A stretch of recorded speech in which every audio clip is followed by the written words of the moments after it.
네, 저는 시계월 팀에서 두 번째로 발제를 맡게 된 이설임이라고 합니다. 저는 제가 고른 논문은 Photovoltaic Time Series Aggregation Method Based on K-means and MCMC Algorithm이라는 논문이고요. 논문의 순서는 이렇게 인트로, 그다음에 K-means, MCMC, 그다음에 이 알고리즘을 데이터에 적용한 것, 결론, 이 순서대로 나와 있어서 저도 이 흐름 따라서 진행하도록 하겠습니다. 시작하기 앞서서 제가 아직 입학도 안 한 신입생이라 아는 것도 막 많지도 않고 해서 설명이 막 좀 군데군데 뭔가 엉성할 수도 있어서 그 점 양해 부탁드리겠습니다. 제가 이 논문을 고른 이유는 저는 좀 신재생 에너지 발전량 예측하는 쪽에 관심이 있었는데 지금도 있고 그걸 배울 아직 기회도 없었고 제 실력도 그 정도는 되지 않아서 이렇게 논문을 읽으면서 공부를 해보고 싶어서 고르게 되었고요. 최근에 이 신재생 에너지 분야에서 발전량을 예측하는 게 굉장히 핫한 분야예요. 이게 왜 예측이 중요하냐면 에너지 수급 계획을 세울 때 정확하게 발전량을 정확하게 예측을 해야지 그 다음날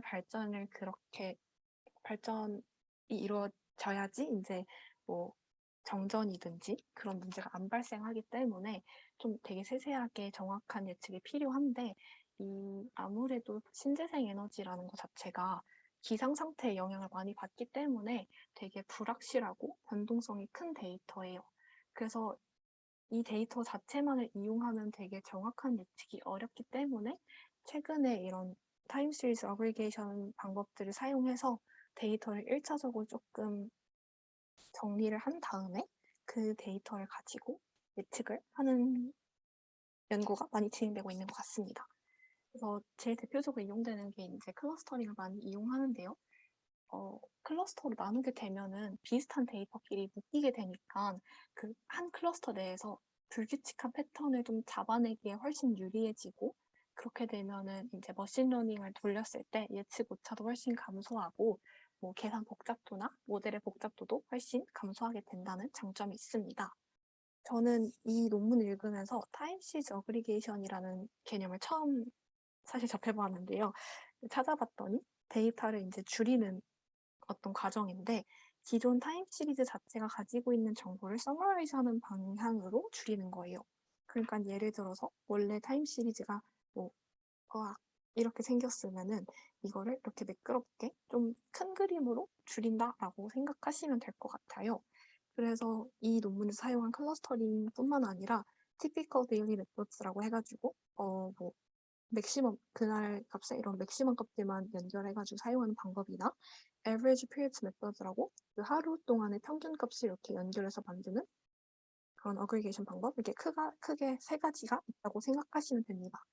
이 논문에서는 클러스터링 중에서도 K-means 클러스터링을 이용하고 그 MCMC를 이 클러스터링 된 결과를 MCMC를 이용해서 어그리게이트하는 알고리즘을 이용하고 있습니다. 이 논문에서 제시하는 큰 그림은 이렇게 다음과 같은데요. 이 포토볼틱 데이터 발전량 데이터 자체가 여기 오른쪽에 조그맣게 넣어놓긴 했는데 되게 규칙적인 하루를 단위로 되게 규칙적인 패턴을 보여요.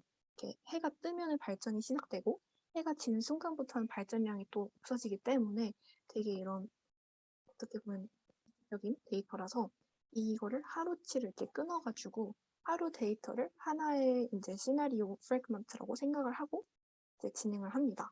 그래서 이 각각의 하루치 이 발전량 데이터를 K-means 클러스터링을 이용해서 비슷한 애들끼리 묶는 건데요.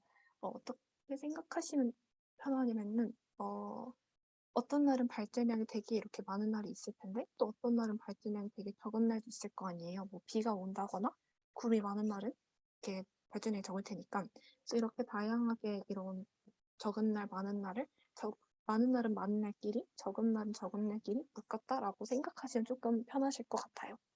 그래서 이 K-means 클러스터링은 K-값이 중요하니까 그 K-값을 정할 때는 데이비스 보든 인덱스를 이용해서 K-값을 정하고 각각 클러스터 이제 데이터를 어그리게이트 할 때 데이터를 이제 뭐라 해야 되나 뽑을 때 그 각 데이터가 그 클러스터 내에서 어떻게 움직이는지, 어떻게 이동하는지를 정할 때 이제 state transition probability matrix를 이용해서 한다. 근데 이 state transition matrix는 MCMC에서 나오는 거니까 이 MCMC가 그 다음에 이제 K-means MCMC 알고리즘이라고 부르는 이유가 그것 때문입니다.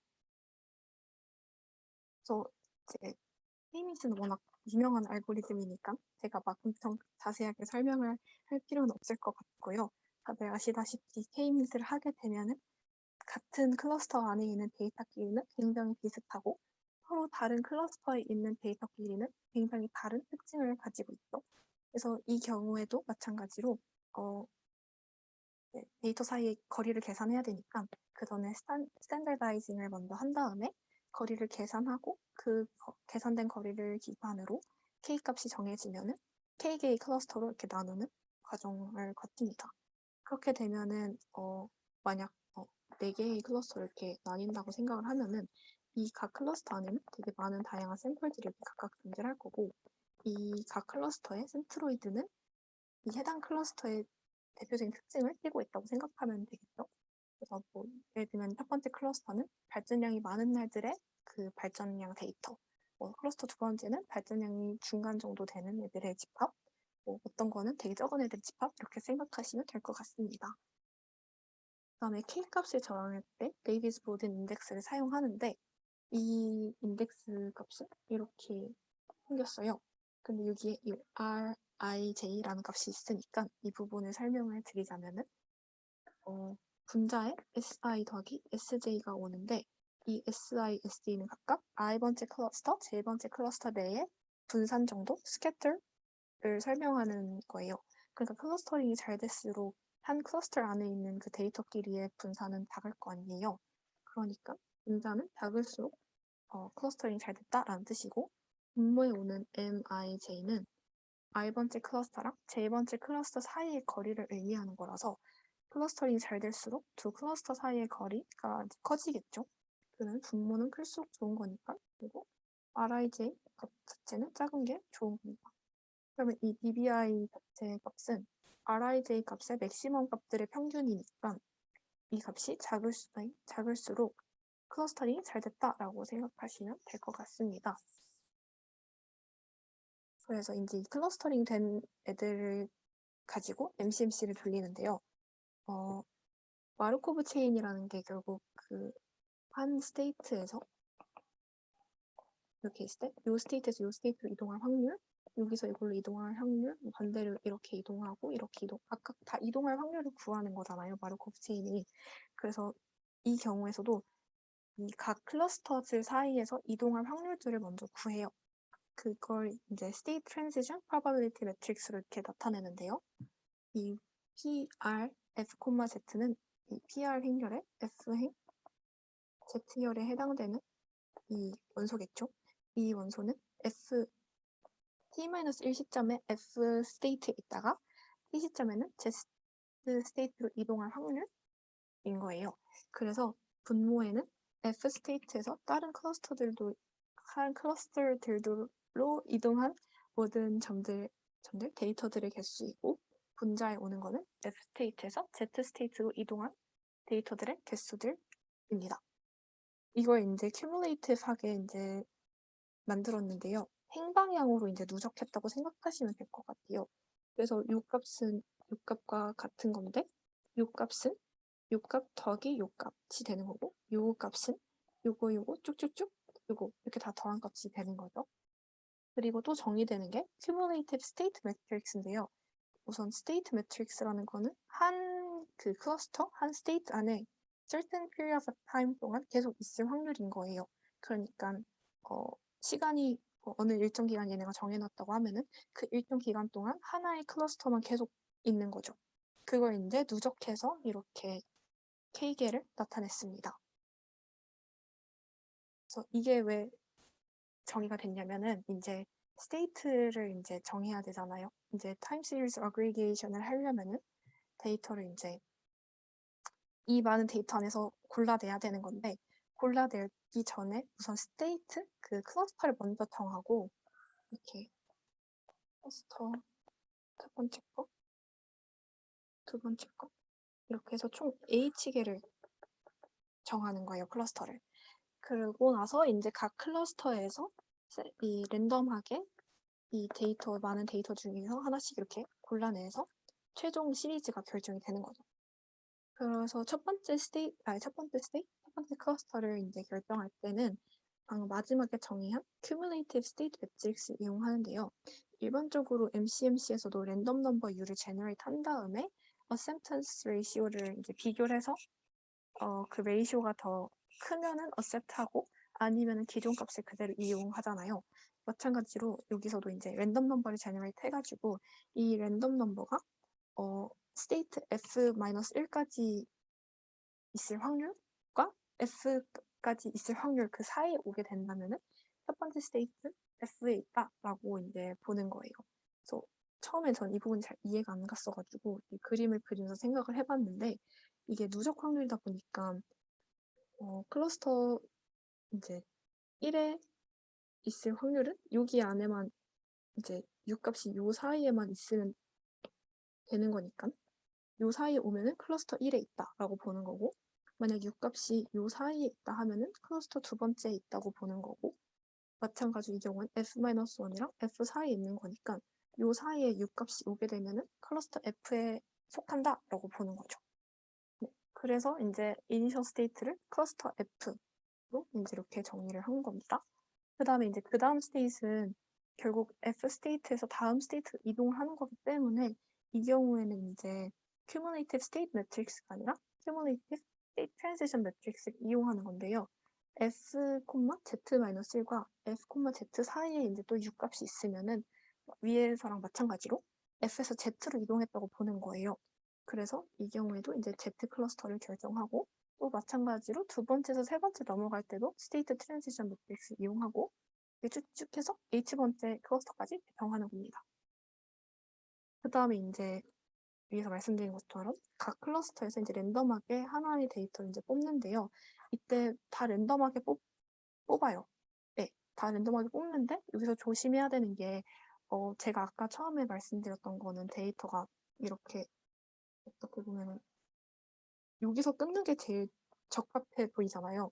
근데 어디서 끊었는지는 아무도 모르기 때문에 만약 데이터가 정말 뜬금없이 여기 가장 발전량이 많을 때 여기서 끊겼다고 하면은 매일매일 그 끝나는 값과 시작되는 값이 항상 일치할 수가 없잖아요. 그래서 이 차이가 존재한다는 가정하에 이 t-1 시점의 끝값과 t 시점의 첫 시작값이 오리지널 데이터에서의 그 차이보다 작거나 같으면 그냥 이용을 해도 되는데 만약 그거보다 크다라고 하면은 디퍼런스가 크면은 미디엄 필터링을 이용해서 그 두 사이를 이어준다라는 이제 그런 조건이 하나 추가됩니다. 이렇게 총 H개의 샘플을 뽑으면은 이제 최종적인 어그리게이션 시리즈가 이렇게 완성이 되는 거죠. 그래서 이게 이제 총 큰 알고리즘이고 이걸 이제 실제 데이터에 적용을 하면은 네, 되는데요. 여기서 이게 중국 논문이라서 중국 데이터를 이용했어요. 근데 조금 특이한 게 이 중국의 어떤 지역의 데이터는 여름에 보통 에어컨을 많이 이용하는데 그 에어컨에 따른 그 발전량 차이가 존재하지 않고 1년 동안 그 계절에 따른 그 발전량 변화가 없다라는 특이한 특징을 가진 데이터입니다. 한국만 해도 되게 그렇지 않거든요. 그래서 이 데이터를 이용해서 앞서 맨 처음에 말씀드렸던 티피컬 데일리 시나리오 두 가지, 그러니까 하나는 에버리지를 사용하는 거고 하나는 맥시멈 값을 사용하는 거. 그 다음에 여기서 이제 이 논문에서 제안하는 K-means MCMC 방법 총 세 가지를 이용해가지고 이제 데이터 시뮬레이션을 하고 그 값들을 이제 비교를 합니다. 클러스터의 개수를 정할 때 DB 인덱스를 사용하는데 작을수록 잘 클러스터링이 됐다는 뜻이었다고 말씀드렸잖아요. 그렇기 때문에 이때 클러스터 개수가 쌓일 때 가장 이 DB의 값이 작기 때문에 옵티멀 넘버 오브 클러스터는 4개이다 라는 결론이 나고 이제 스테이트 트랜지션 매트릭스를 이제 만들어서 시각화를 해보았더니 이렇게 대각성분 의 값들이 가장 큰 거를 확인할 수 있죠. 그 말은 스테이트가 이전 t-1 시점에서 t 시점으로 바뀔 때 스테이트는 거의 변하지 않는 특징을 가지고 있다라는 거예요. 이게 어떻게 생각하시면 편하냐면 날씨라는 게 되게 물론 확확 바뀌는 경우도 많지만 웬만하면 되게 비슷비슷한 날씨가 연속이 되잖아요. 그러니까 날씨가 비슷하면 결국 발전량도 비슷할 수밖에 없기 때문에 이렇게 스테이트가 크게 변하지 않고 maintaining its own state 하는 경향이 크다라는 걸 알 수 있습니다. 이 오른쪽 구석에 나온 이 그래프는 이제 K-means clustering MCMC를 해서 aggregate 된 데이터인데요. 사실 보시면 인덱스가 달라요. 밑에 이제 aggregate 된 시리즈는 1200인데 위에는 8000이라서 사실 이걸 어떻게 보는 게 좋은지는 저도 잘 모르겠습니다. 이제 각 시뮬레이션 된 데이터들 이제 비교를 할 때 PDF, ACC, Short-term fluctuation 이 세 가지 여기서 비교를 하는데요. 각각의 문제가 막 엄청 중요한 느낌보다는 결국 하고 싶은 말은 K-means MCMC가 가장 성능이 좋다라는 걸 이제 증명하기 위한 그런 그래프를 제공해주는 역할 정도라서요. 그 정확한 구체적인 설명은 넘기도록 하겠습니다. 그래서 PDF를 이제 비교해 보면은 그림 화질이 별로 좋지 않아서 조금 확대를 하면은 여기 검은색으로 보이시는 이 부분이 오리지널 데이터를 이제 그린 거예요. 그리고 빨간색 이 부분이 K-means MCMC인데요. 파란색과 초록색은 typical daily 시나리오, 그러니까 average랑 맥시멈 값 이용한 건데 딱 봐도 이 빨간색 그래프가 파란색, 초록색에 비해서 검은색이 훨씬 비슷하게 그려진 걸 확인할 수가 있죠. 그래서 이제 이 typical daily 시나리오 AB에 비해서 K-means MCMC가 훨씬 더 기존 오리지널 데이터랑 비슷하다라는 말을 하고 싶은 거고요. 오토 코릴레이션 코에피션트를 봐도 검은색과 빨간색은 여기 되게 비슷한데 파란색과 초록색은 살짝 왼쪽으로 이렇게 다른 양상을 보이고 있죠. 그래서 마찬가지로 K-means MCMC가 오리지널 데이터와 훨씬 더 비슷하다라는 말을 하고 싶은 겁니다. 네, 마지막으로 short-term fluctuation을 보면은 이 검은색 그래프가 가장 많이 누워 있고 그 다음으로 이제 빨간색 데이터가 이렇게 있고 파란색과 초록색은 되게 이쪽 와서 급격하게 이렇게 올라가는 이렇게 해서 이렇게 올라가서 이렇게 오는 양상을 보입니다. 그래서 또 마찬가지로 K-means MCMC가 가장 좋다라는 말을 하고 싶은 겁니다. 그 다음에 이제 이 시뮬레이션 된 값들에 이제 비교를 해보는데요. 마지막으로 맨 위에 왼쪽 표는 그 예측된 값들 인덱스를 비교하는 거고 오른쪽은 그 예측 에러를 이제 보여주는 그래프인데요. 맨 첫 번째 행은 오리지널 값이라서 이제 이 값들과 이 2, 3, 4번째 행을 비교해 보시면 되는 건데요. 먼저 이 왼쪽 그래프의 파란색 부분을 보면은 calculation 타임이 오리지널에 비해서 훨씬 감소된 거를 볼 수 있어요. 그러니까 시뮬레이트 하는데 원래 모든 데이터를 사용하면 1154초가 걸리는 거를 typical daily 시나리오 AB를 사용하면 3초면 아닌 3초면은 다 된다는 거죠. 그러니까 시간은 확실히 짧은데 그만큼 에러가 되게 크게 나타나는 걸 볼 수 있어요. 거의 파월 컨섬션 같은 경우에는 10%, utilization hour는 2%, abandon rate는 10%, 20% 이렇게 큰 차이가 나타난다는 것. 그리고 또 여기서 좀 특이한 거는 이 시나리오 A 같은 경우에는 average를 이용한 거고 B는 맥시멈 값을 이용한 거다 보니까 A 같은 경우에는 이런 변동을 좀 뭐라고 해야 되죠? 누그러뜨리는 효과가 있어서 이 전체 값들이 오리지널 값들에 비해서 되게 좀 작게 나오는 경향이 있어요. 근데 그에 비해서 B는 최대값만 사용하기 때문에 오리지널 값에 비해서 더 크게 나타나는 경향이 있습니다. 근데 그거에 비해서 이제 KMS MCMC는 마지막 행을 보시면은 오리지널 데이터랑 되게 비슷하게 나타나는 것도 볼 수 있고 calculation 타임도 물론 이 typical daily 시나리오에 비해서 좀 길긴 해도 1분은 안 걸리고 이 오리지널 생각하면 훨씬 감소된 그런 걸 확인할 수 있죠. 그래서 이 논문에서 이제 말하는 결론은 결국 이 K-means MCMC를 사용하면은 기존 오리지널 타임 시리즈 데이터의 그런 variation characteristic을 되게 잘 설명할 수 있고 이런 calculation 할 때 그 정확도도 되게 좋고 시간도 훨씬 아낄 수 있다. 그리고 시뮬레이션 하는 단계 왜냐 자체도 이제 굉장히 감소한다는 건데 이거는 어그리게이션을 했기 때문에 뭐 어떤 어그리게이션 방법이든 다 마찬가지일 것이라고 저는 생각을 합니다.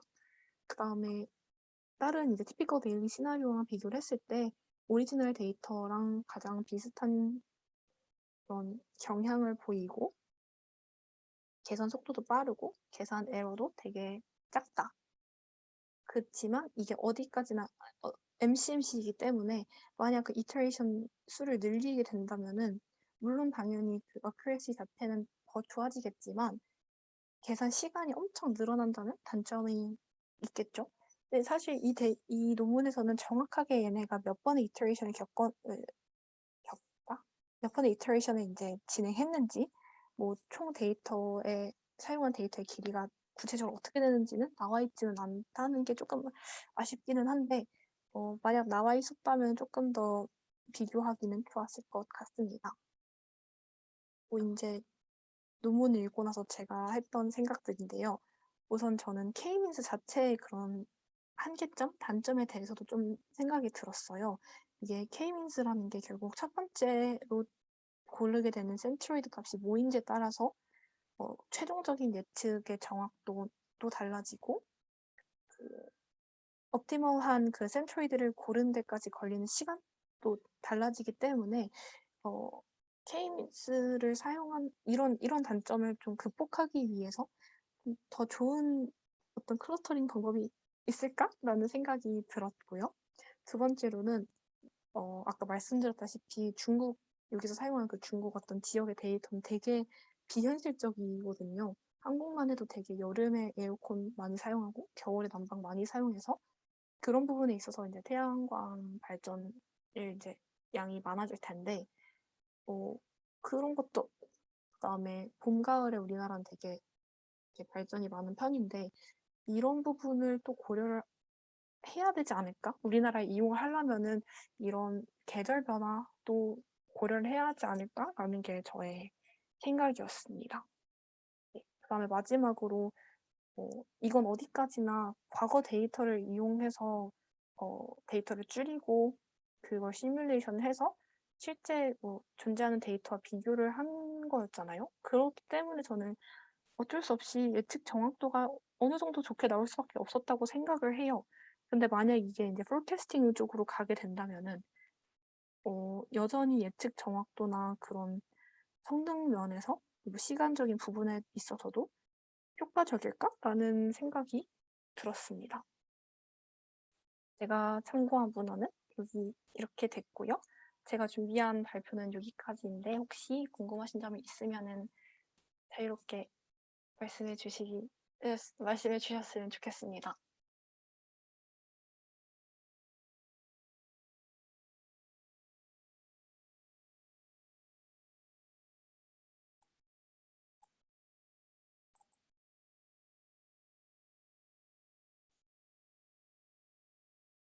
네, 혹시 질문 없으시면은 여기서 끝내도록 하겠습니다. 들어주셔서 감사합니다.